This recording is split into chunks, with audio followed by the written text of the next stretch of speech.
Oke, Assalamualaikum warahmatullahi wabarakatuh. Hari ini akan ada penjelasan tentang teori dan motivasi belajar. Jadi akan membahas tentang dua hal. Yang pertama kita bahas tentang teori belajar, lalu motivasi belajar. Hal ini adalah bahan presentasi dari workshop pekerti di tahun 2021. Nah, mulai saja langsung ya, tanpa lama lagi. Teori belajar ini kita fokus pada dua hal utama, yaitu pragmatik dan juga elektik. Jadi, pragmatik itu dia meliputi tindak tutur, implikatur tuturan, interaksi percakapan, dan faktor-faktor eksternal percakapan. Sedangkan eklektik itu lebih bersifat memilih yang mana sih yang terbaik dari berbagai sumber. Entah itu sumber kita adalah sumber primer seperti wawancara dari orang-orang, ataupun mungkin dari buku atau gaya atau metode. Nah, hari ini akan fokus membahas tentang 5 aliran dalam teori belajar. Ini berdasarkan dari ilmu fisiologi. Ada aliran tingkah laku, berarti belajar merupakan aktivitas yang dapat mengubah perilaku individu. Ada aliran kognitif, belajar merupakan proses berpikir di balik tingkah laku yang terjadi. Ada aliran humanistik, mendeskripsikan bahwa belajar merupakan usaha memanusiakan manusia.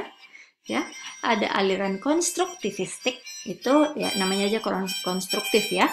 Proses di mana kita secara aktif mengkonstruksi atau membangun pengetahuan, gagasan, atau konsep baru. Yang terakhir adalah aliran sibernetik.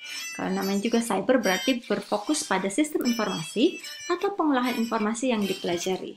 Nah, kita mulai penjelasannya satu persatu. Pertama adalah aliran tingkah laku. Ya, belajar merupakan aktivitas yang dapat mengubah perilaku individu. Di sini bisa dilihat. Jadi itu dimulai dari stimulus. Stimulus itu yang diberikan baik dalam bentuk tes, dalam bentuk kuis, dan lain-lain. Lalu ada proses yang terjadi di situ. Proses itu memberikan penguatan baik positif maupun negatif, sehingga akan ada respon yang diberikan oleh para pembelajar atau mahasiswa di sini ya. Teorinya ada beberapa, teori belajarnya ada dari Thorndike itu, ada Edwin Guthrie, dan ada Skinner. Dimana kalau Thorndike itu dia berasumsi bahwa proses belajar itu berasal dari sederhana dulu ke sulit gitu ya. Jadi ujian itu penting dan situasi belajar sebisa mungkin dibuat seperti dunia real. Tidak jauh dari itu, Edwin Guthrie, mungkin salah penyebutan gitu ya, spelling. Ini menyebutkan bahwa punishment itu perlu, karena itu memegang peranan penting dalam proses belajar. Sedangkan Skinner menitik beratkan pada umpan balik atau feedback yang mengenai akurasi pembelajaran. Ini adalah pengaplikasian ya, ada 10 di sini yang bisa kita lihat bersama. Dimulai dari tujuan instruksional, menganalisis lingkungan kelas, menentukan materi pengajaran, setelah ditentukan dipecah menjadi pembelajaran yang bagian-bagian kecilnya, menyajikannya, memberikannya stimulus seperti yang sudah disebutkan ya, entah itu pertanyaan, tes, latihan, atau tugas. Setelah itu kita amati, memberikan penguatan, baik itu penguatan positif atau negatif, lalu memberikan stimulus baru, dan terakhir tidak lupa mengevaluasi hasil belajar. Nah, itu yang pertama. Nah, kedua, aliran kognitif. Itu berarti belajar merupakan proses berpikir di balik tingkah laku. Ada empat aliran dasar ya, prinsip dasar maaf. Pertama, aktif dalam upaya memahami pengalaman. Ya, pengalaman bahwa pelajar atau mahasiswa mengembangkan tergantung pada apa yang telah mereka ketahui. Itu prinsip dasar dari aliran kognitif satunya. Yang ketiga, belajar membangun pemahaman dari catatan-catatan yang ditulis atau catatan-catatan yang dibaca. Dan terakhir adalah belajar itu merupakan sebuah perubahan dalam struktur mental seseorang. Ini pengembangan teori kognitif yang kita lihat ya, ada Piaget, ada Brunner, dan juga ada David Ausubel. Dari Piaget itu dia tahapannya dari stimulus, akomodasi, ekuilibrasi. Kalau Brunner itu dari enaktif ke ikonik ke simbolik. Jadi icon dulu lalu menjadi simbol.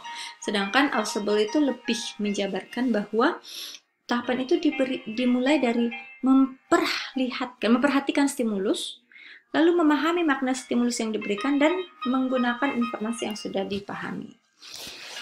Lalu kita lanjut lagi ke aliran yang ketiga, yaitu humanistik. Namanya juga humanistik ya, berarti memanusiakan manusia. Di sini ada 3 aliran yang bisa kita lihat. Ada Bloom dan Cradwell, ada Honey and Mumford, dan ada Habermas. Nah, masing-masing ini sebenarnya mempunyai ciri masing-masing. Kalau di Bloom itu dia mereka berfokus bahwa mahasiswa itu harus menguasai kognitif, psikomotorik, dan afektif gitu. Nah, sedangkan yang Honey dan Mumford itu fokus bahwa sifat-sifat daripada mahasiswa itu haruslah memiliki sifat aktivis, ya, melibatkan diri dengan pengalaman baru, reflektor, tapi juga teoris, dan tidak lupa selalu memiliki sikap pragmatis, ya.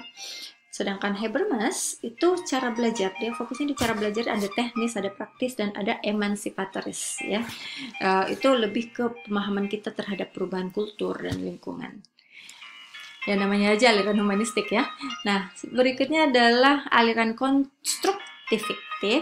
Itu mendeskripsikan bahwa belajar itu adalah proses mengkonstruksi. Nah, itu kita lihat di sini menempatkan lebih banyak penekanan pada lingkungan sosial sebagai fasilitator perkembangan dan pembelajaran. Ada dua hal yang difokuskan di konstruktivisme ini, ya. Ini tokohnya namanya Vygotsky. Itu ada zone of proximal development, yaitu perkembangan aktual. Itu ditentukan dari pemecahan masalah. Pemecahan masalahnya bisa secara mandiri ataupun bersama-sama, baik dengan orang yang lebih dewasa ataupun teman-teman sejawat.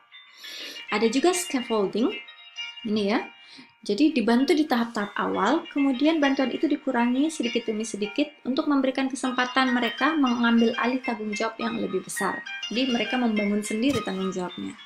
Dan yang terakhir adalah aliran sibernetik. Kalau di sini kayak sistem informasi, ya. Di sini fokus pada 4. Ada algoritmik, heuristik, holis, dan serialis, ya. Ada yang linear, ada yang untuk berpikir lebih divergent, ada yang tahapnya lebih umum ke khusus, jadi berbeda-beda.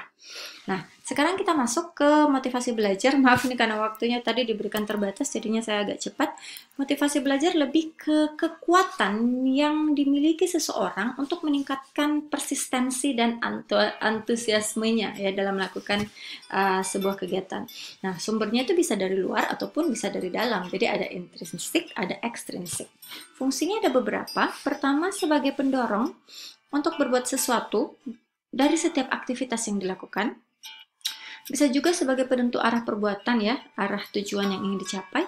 Bisa juga untuk menyeleksi perbuatan, dan terakhir mendorong usaha untuk mencapai prestasi. Nah, di sini kita lihat ada 3 cara untuk menumbuhkan motivasi. Ada memberi angka, itu yang paling gampang karena dapat dihitung gitu, ya, terlihat secara jelas. Memberikan hadiah, ataupun mungkin menumbuhkan motivasi secara sosial. Jadi kompetensi orang lain atau kompetensi kelompok lain diperlihatkan untuk merangsang atau menguatkan motivasi untuk belajar. Nah, ini sudah hampir di akhir-akhir nih kalau di sini. Nah, ini proses membangun lingkungan belajar yang positif. Di sini ada saya bagi menjadi 2, ya. Yang sebelah kiri ini adalah langkah-langkah. Jadi dimulai dengan mengatur iklim belajar. Terus setelah mengatur iklim belajar, mempersiapkan lingkungan fisiknya, sarana dan prasarana. Lingkungan sosial sekitar tempat belajar juga perlu disiapkan. Jangan lupa kita menghubungkannya dengan IT karena sesuai dengan tren sekarang, ya, area revolution industry 4.0, everything is connected. Mengembangkan strategi belajar yang menarik, dan terakhir menyiapkan kelas karena kelas kecil itu dan kelas besar berbeda pendekatannya. Nah, sedangkan ada model lainnya untuk membangun lingkungan belajar yang positif. Ada attention, ya, perhatian, ada relevance atau relevansi, ada confidence, menumbuhkan kepercayaan diri mahasiswa. Oh, sorry, kok ini dari 2, ya. ARCS itu berarti attention, relevance, confidence, and strategic. Oke, nah itu 4 model, jadi bisa dipilih bagaimana caranya kita membangun lingkungan belajar yang positif. Oke, terima kasih. Itu adalah presentasi dari tugas saya hari ini, yaitu melakukan resum dari materi teori dan motivasi belajar. Terima kasih, sampai jumpa. Assalamualaikum warahmatullahi wabarakatuh.